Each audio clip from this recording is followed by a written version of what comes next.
Found my friend dead after he took his life, and now I'm haunted by his memory while trying to rebuild my own shattered existence. I 23F met this boy, 21 male, in January of 2024 at work.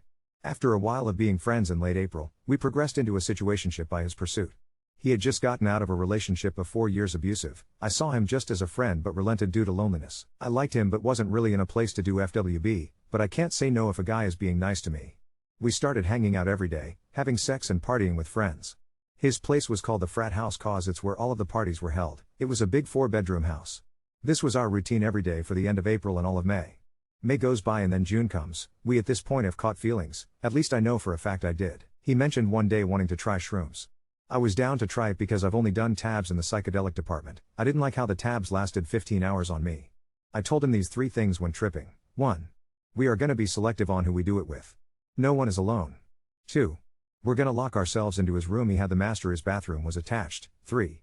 We'll put on the LED lights, tuck our phones away and only watch positive things like Adventure Time and whatnot. I warned him, this was stuff you don't mess around with, things can get bad very fast. He nodded his head and said yes ma'am. Some more context, he at this time currently has only one roommate living in the house. There was another one but the guy got into a fight with them and ending up leaving the house. Guy who was fighting them, left all of his things in his room, and his room didn't have a door due to his dog chewing through it. Important for later, fast forward a week, yes a week, this timeline is very fast. The last 2 weeks of his life felt like a tornado and everything went still when he died. We get into a fight. I am crazy, I don't handle situationships well, I always end up with expectations. I know this cycle, and he was the first person during our argument that I stopped and realized what I was doing. I cared about him so much, I didn't want to lose him as a friend too. The following information is what I found out after he died. I found out a lot about where I stood with him. A week before he died, he decides to trip on shrooms with his roommate, the one that is currently living there, and 2 girls, one is roommate's girl, the other is unfortunately roommate's ex-GF. They drop, the roommate starts freaking out because he was worried about the ex being there, and he returns to his roommate. The boy 21M ended up sleeping with the ex. I also found out he was sleeping with another girl in his friend group at this time. We weren't dating so he really wasn't in the wrong for this, but it makes what he left me sting so much more. I also think the guilt of this is a contributing factor to his impulse. He died on Wednesday, June 12th. Now we're on to the Saturday before he died. Our friend group decides to go to the club. I decided to go. Things were still tense between us, but I was being petty and didn't care if he showed up or not. I wasn't going to let me deter me from a good time. We all go. I, of course, end up at his house that night. I told him I wasn't supposed to be there as a joke. I left scars on his back from angry sex. He died with those on him. I remember on the way to the club we were texting. He was asking if it was okay if he went. I told him we were all adults and it was going to be a good time. He started to say sad stuff. I don't remember what exactly, but I did have to reassure him. The only thing that stuck out was him saying, I just feel like you regret meeting me. I told him that I didn't and it was silly to think that way. Fast forward to Monday, the last time I saw him alive. I worked nights, and he worked mornings, so our interaction was brief during shift change. He passed behind me to clock out but ran his hand gently across my back. We had been very private about our dynamic, only a handful of people knew to not incite work drama. I said something stupid, like about the weather or something, said goodbye and he left. And that was it. That was the last time I saw him in person, intact. Also, throughout this we had several deep conversations. He had always been sad, I knew this. But he knew he was loved. He had an amazing family that loved him and full life of experiences under his belt. Our generation is so flippant with suicide, joking or not. It's hard to tell when someone is serious nowadays because we talk about it so casually. I always thought during these conversations that I would go first. It really wasn't a possibility at this time. Especially since he lied to me. He talked about passively about getting a gun for the house for protection. But he never once mentioned there was a loaded rifle and short barrel shotgun in the ex-roommate's room. I found out everyone but me knew about this gun, everyone. I was the last to know. If I did, I would have done things differently. I would have been prepared for what I walked into. Tuesday, the day before he died. He was being distant and my gut said something was afoot. Things were happening but I wasn't sure what yet. He had a friend, I'm gonna use the initial M for her. M was problematic. M dated the roommate, and was still in love with him despite having a boyfriend. She also was quite possessive over, it seemed like she wanted both of them to herself. M also has a habit of getting people intoxicated, so they're vulnerable, and pry deep conversations out of them. So she can have their secrets, I'm not sure for what. His friend group where she came from were not my friends. But because I was with him they were friendly enough with me. M and I had a snap streak. Tuesday night, he's not responding to my snaps but she is. And it's of her with the friend group at his house hanging out, but one of the girls, one that he slept with, was there. I didn't know that info at the time but I felt like something was up. This is what happened that night. One of our friends was still friends with 21M, ex-girlfriend of 4 years. It was abusive and incredibly toxic from both sides. but he loved her more than she loved him. It had been suspected that the ex and the old roommate started dating right after they broke up, which upset him, but he didn't react too much. But then, the friend showed him the engagement ring. Apparently he spiraled, lost his shit and sent everyone home. M was orchestrating a hookup with one of the girls for him, but he obviously changed his mind due to being upset. I got one Snapchat of him from that night at 2 a.m. The timeline I was told it seemed like it was right after he found out, but right before the big freakout. He looked high and like shit, so bad, I could see it all over his face, his pain. So M and him get the bright idea to trip on shrooms the next day. Now it's time to recount my day as it started. I wake up at 10 a.m., it was a beautiful sunny day. I worked at 4, so I killed time by exercising, eating lunch and ordering new decorations for my room. I felt rejuvenated, like everything was going to be okay. From fighting the past 2 weeks and our relationship going down the drain, I was so sad, but that was the first day that I felt hopeful. What a sick joke. So I ordered $400 worth of decorations, planned to restring my violin and get this summer started on the right foot. I worked with his roommate that day. I showed up and the first thing he says to me is they're tripping. I shook my head saying today is not the day. He agreed. I knew this already because before I walked into the store, 21M had already texted it to me. He told me about the ex and then followed it with I'm tripping. I just told him I'm sorry and to have a good trip. Not much to do at that point. The roommate's to-go phone started blowing up. It was 21M, and M they drove to the store for something stupid like fries or something. This pissed me off. A lot. It was so reckless and stupid to drive like that, so I texted M, why are you guys driving? Her response was basically a teehee, it's fine. Which pissed me off even more. He was parked in the to-go spot. I remember looking at his car. I can go say hi, and possibly ruin his trip because I was so angry. I am very expressive and am terrible at hiding my emotions, or I could leave him alone. I walked to the back of the kitchen. I think about this moment a lot. What would have actually changed if I laid eyes on him in that state, how he would have reacted to my disappointment. He was kind and sweet, and very emotional. He would have picked it up, I think. They leave back to his house. I continue my shift. Later on, I texted 21M if I could swing by the house tonight. I forgot something at his place and it was so I could check on him.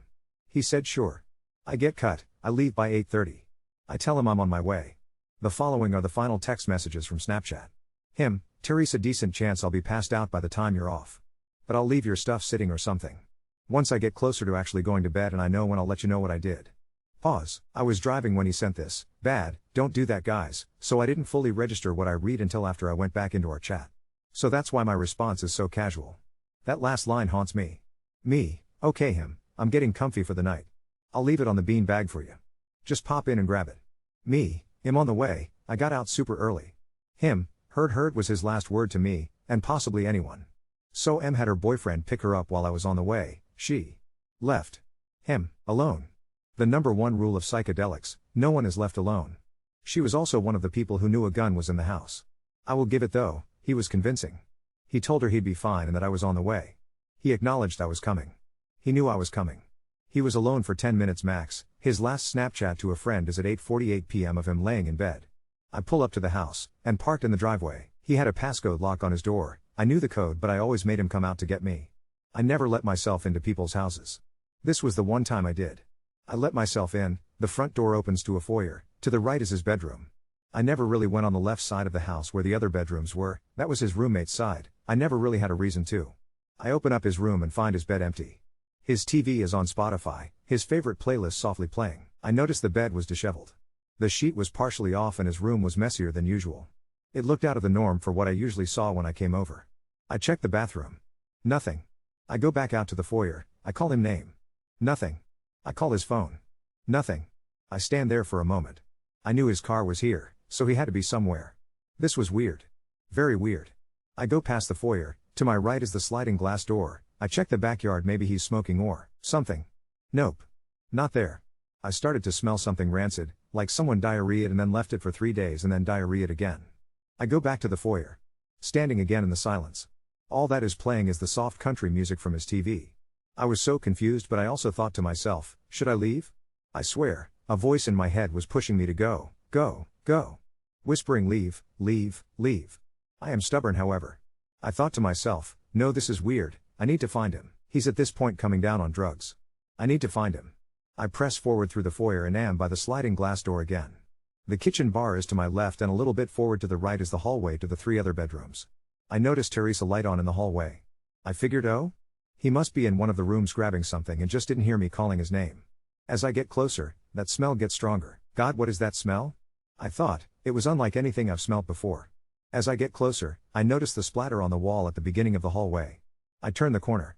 The narrow hallway consists of 3 bedrooms and a bathroom. One bedroom on the left, one bedroom straight ahead at the end, and the other bedroom and bathroom on the right. The ex-roommate's room, the one without the door, is the one at the end of the hallway. My eyes focus in front of me. I found him, but he was laying down, on his side, a large short-barrel shotgun laying parallel to him. There was a huge pool of blood around him. For some reason I looked at him toe to head, taking in everything. When I got to his head, it was gone, at least most of it anyway. I looked to the left side of the room, so much blood on the walls. There was so much blood everywhere. Chunks piled around where his neck laid. It took me a few seconds to register what I was seeing. During my assessment I started to move towards the room. I thought for a split second, should I hold him? It was then when it hit me. No, I can't hold him. No, I have to run. No, what if he moves? Where did that gun come from? Why is that here? I turn and run away. By some grace my instincts were to call 911. I dialed them, but as I ran down the hallway I fell to my knees in front of the kitchen bar. My phone was on the floor, on speaker. I started to scream the address over and over to the operator.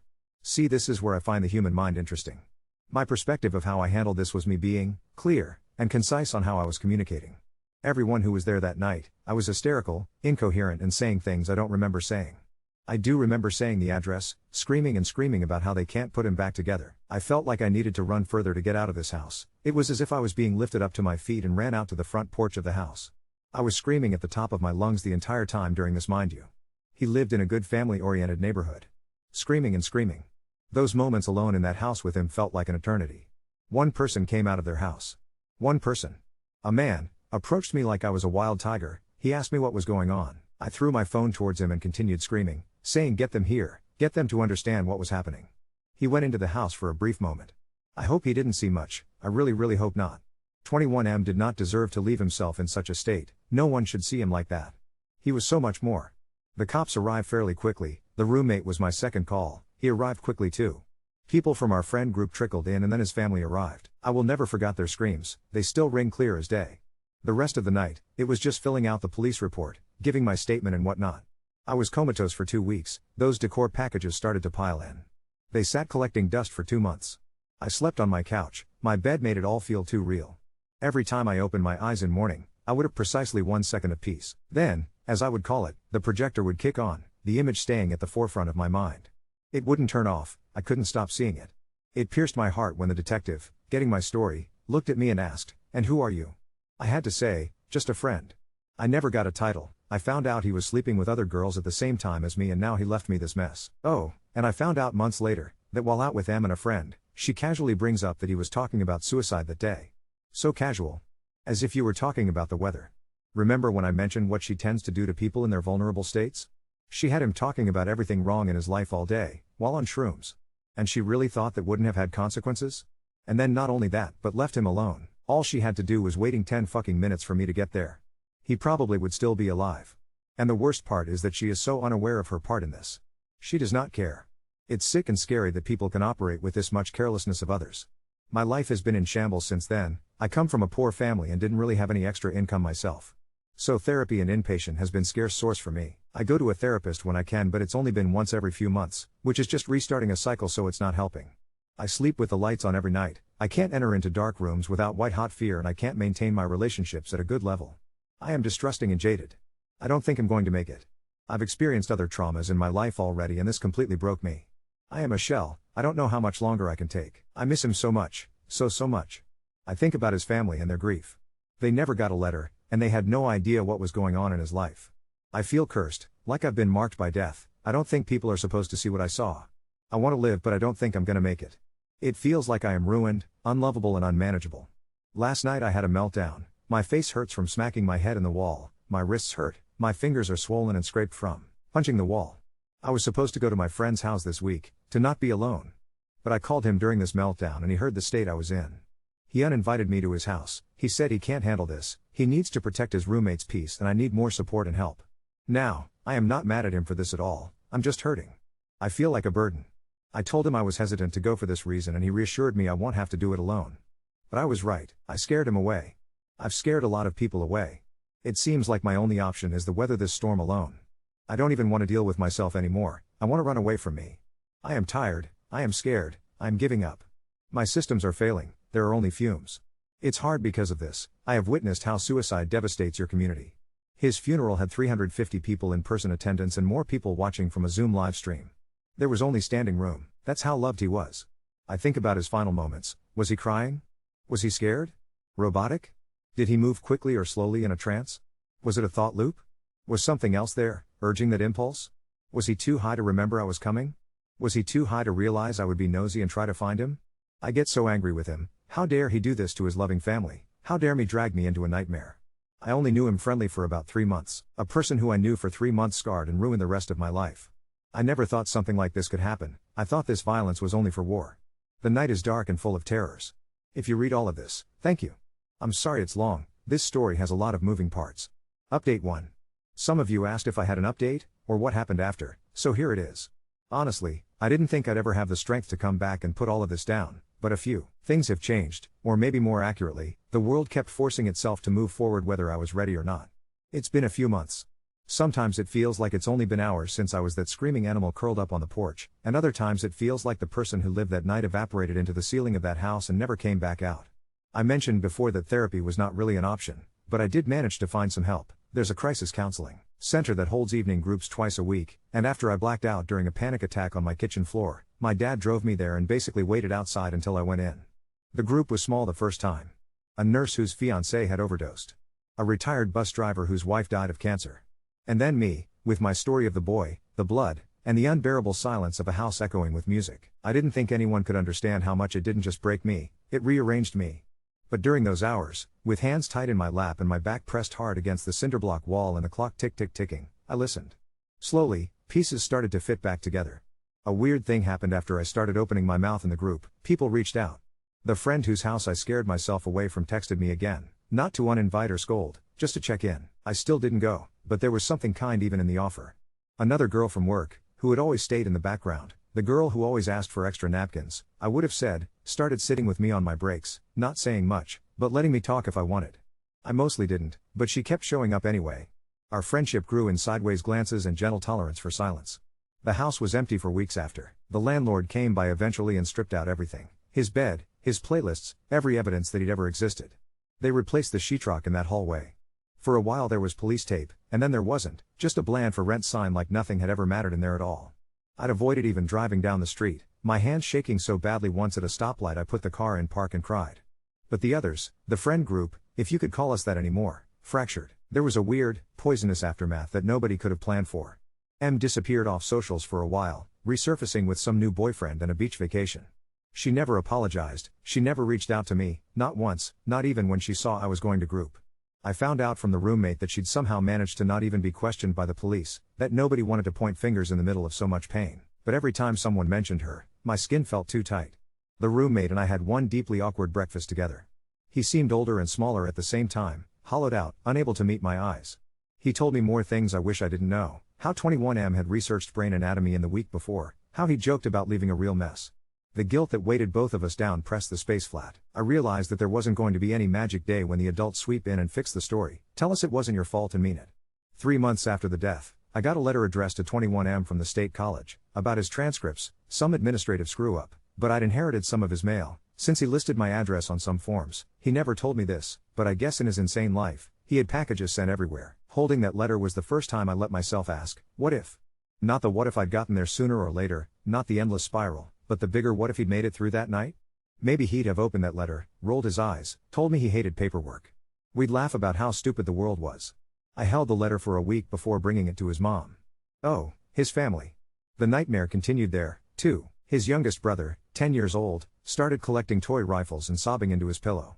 His mom came to the restaurant one day and just hugged me, awkward and tragic. We both cried in my manager's office. She thanked me for trying, and I realized again that my little scrap of love in this story was just one current in a river of loss. Other things changed, too. I didn't party anymore, I can barely finish a drink, even now. I started walking at the park every day after work, just to give my body somewhere to go. There's this weird patch after a trauma where you end up performing your life like a play, hating every minute but unable to quit the stage. But eventually, the muscle memory stacks up, someone at the park's little dog licks your knee, you remember your own childhood in flashes. Some part of you floats back down from the ceiling and tries wearing your face again. At one group session, a new woman sat down and told the story of her son's suicide. The words "it wasn't your fault" made me break in half, but that night I finally started writing, really writing, for myself, long frantic essays, poetry as raw as open wounds, little letters addressed to him but meant for myself. I got a cheap spiral notebook and filled it up. Sometimes, on the worst nights, I still have to sleep with the lamp on and my violin on my chest. I restrung it, eventually, even though I can barely play anymore. My knuckles have new scars, but not new ones, the ones that are there get checked like an old road map. When the blackness and the guilt still threaten, I call the crisis line, even if just to hear another human voice. Sometimes I still think I'm ruined. But just sometimes, the voice is quieter, as if it's far away. The grief is changing shape now. In a cruel way, the world lets you keep going. I know a little more each week that, while he is a scar, I am deeper than that wound. A little more love trickles back in.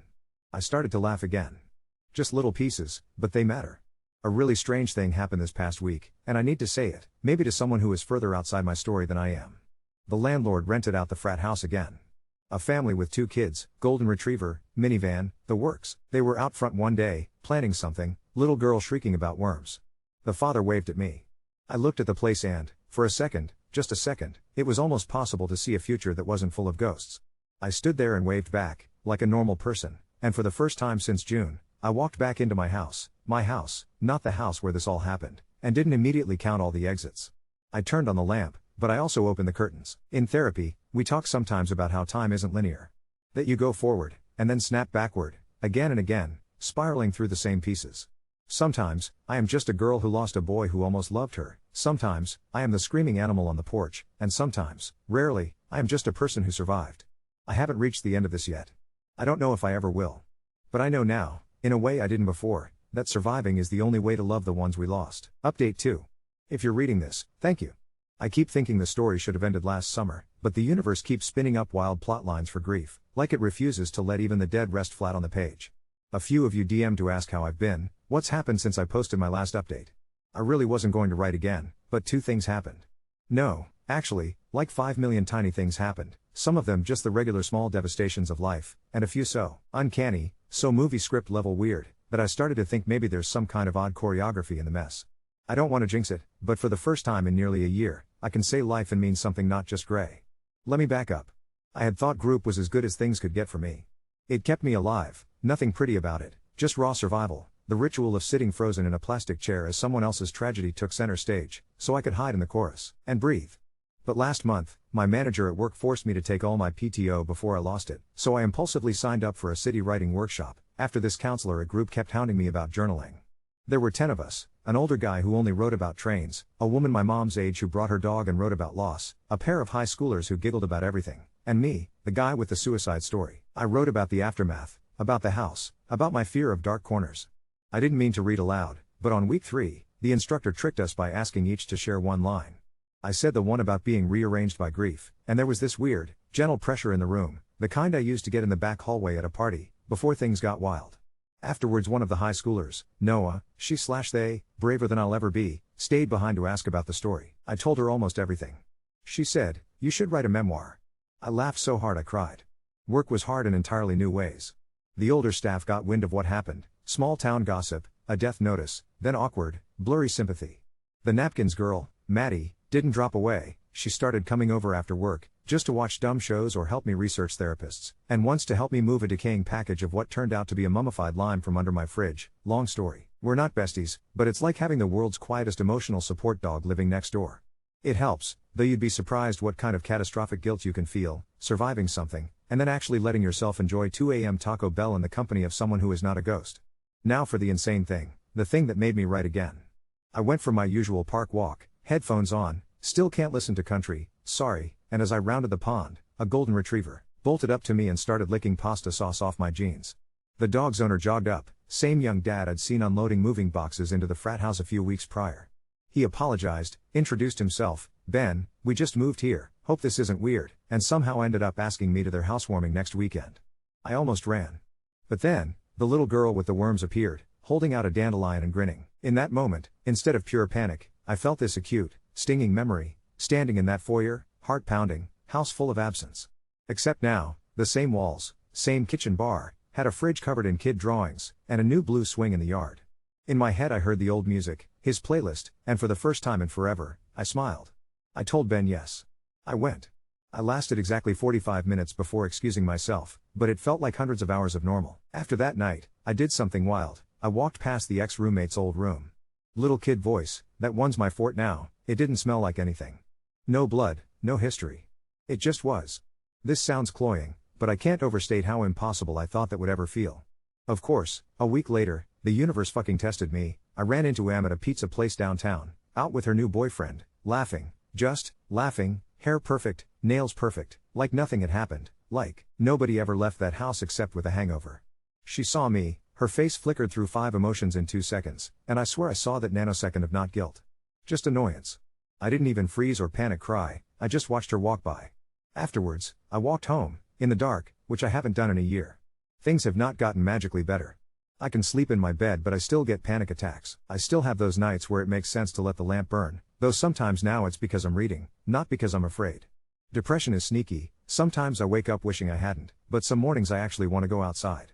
The writing group invited me to read a poem at a library event. I talked about being haunted but not finished. Some audience member came up to hug me and said she'd lost her sister too. Sometimes I let people hold me now. Grief is less a cliff, more a badly designed spiral staircase, and some days I climb, some days I do nothing but curl up at the bottom and wait. But the sharpness of the worst night is dulling. I went back to therapy, twice this month. I've applied for a local grant to get regular sessions for trauma survivors, fingers crossed. And somehow, slowly, irritably, almost against my will, I'm starting to care whether or not I eat breakfast, whether I text people back. I even messaged one of the other girls from our old group, the one everyone said he was sleeping with, and we got coffee. She apologized for nothing, she owed me nothing, but in the hour we talked, it felt like we'd both grown up 100 years since June. Maybe I'll never date again. Maybe I will, someday, with someone who wants to walk slow and not require me to smile all the time. I know now that I'm lovable, not unfixable. The deco packages are still in the corner, maybe this summer I'll open them, maybe smash a few in some weird art project. For now, the violin is restrung, the lights are still on at night. Sometimes I think my whole job is showing up to the next day. I still worry it's not enough, but the fact I want one more tomorrow is something. So that's the next chapter. There's no neat wrap-up, no wisdom. But there's new music, new laughter, and a house that used to hold a tragedy now filled with a family and a wriggling, pasta-smeared retriever. Things aren't fixed. Some things never will be. But I'm still here. I hope that means someone else will be, too.